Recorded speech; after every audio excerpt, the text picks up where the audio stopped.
President of the Republic of Djibouti, Her Excellency, President Dr. Hassan Sheikh Mohamud, President of the Federal Republic of Somalia, President Sheikh Sharif, distinguished former speakers, prime ministers, other current and former leaders of Somalia here today, Excellency Chairperson of the African Union Commission, Mahmoud Ali Yusuf, Excellency Executive Secretary of IGAD, Dr. Workne Gebeyehu, distinguished guests, ladies and gentlemen.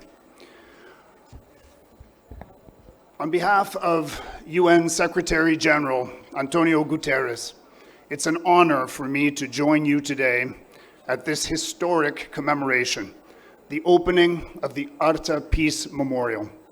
We gather to remember a defining moment in the region's history and to reflect on its message of hope, unity, and dialogue.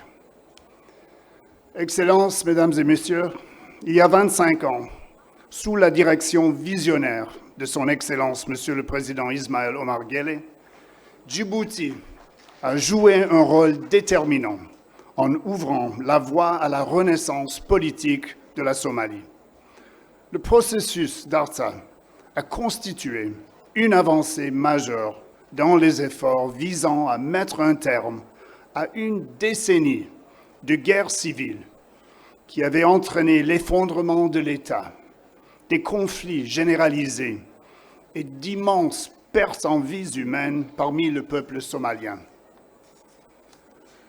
Les précédentes initiatives de réconciliation n'avaient pas permis de rétablir une autorité nationale légitime.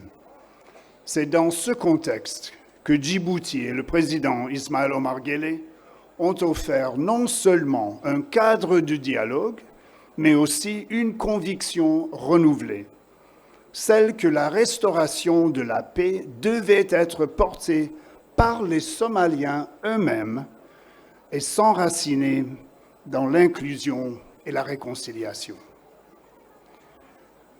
Excellencies, ladies and gentlemen, the 2000 Arta Peace Conference gave voice to key constituencies in Somalia.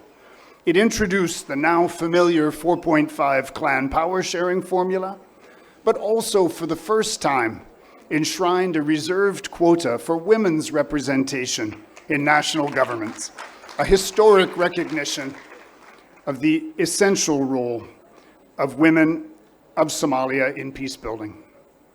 The conference ultimately produced the Transitional National Charter and the Transitional National Government.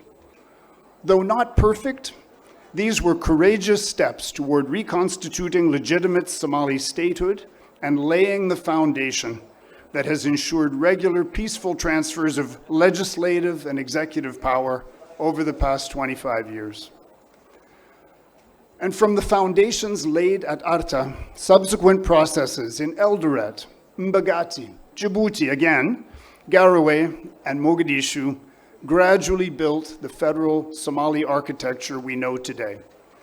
They paved the way for the 2012 Federal Provisional Constitution as the cornerstone of Somalia's state-building process, and which enshrined the principle of one-person, one-vote elections toward which Somalia continues to strive. Since Arta, Somalia has made notable progress in reviving state institutions, strengthening national security, restoring fiscal discipline, elevating the participation of women, youth, and civil society, and ensuring that Somalia's voice is heard in multilateral fora. Let us congratulate His Excellency, President Hassan Sheikh Mohamud, other distinguished Somali leaders, current and former here today, and the people of Somalia for these remarkable achievements in the past 25 years.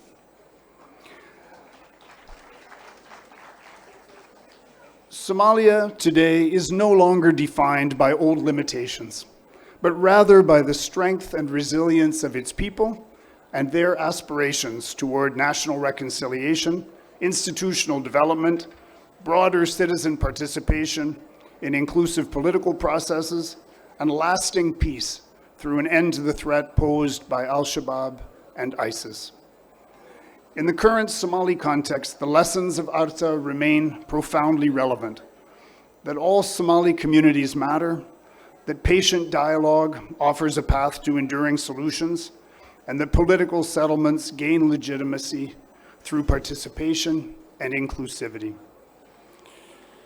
We are hopeful that just as Djibouti and the wider region rallied behind Somalia at Arta 25 years ago, the same commitment to regional cooperation and coordinated international support will continue to accompany Somalia in overcoming remaining security threats and in furthering its state-building endeavors. On our part, the United Nations remains steadfast in its support for Somalia in advancing its national priorities.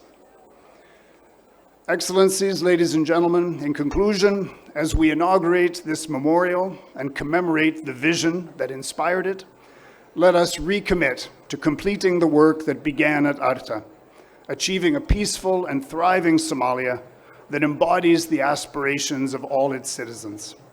On behalf of the Secretary General, I extend heartfelt appreciation to His Excellency President Ismail Omar Guelleh and to the government and people of Djibouti for their unwavering solidarity with Somalia. May this memorial serve as a perpetual reminder here and around the world that peace is possible through the courage of dialogue. Thank you all.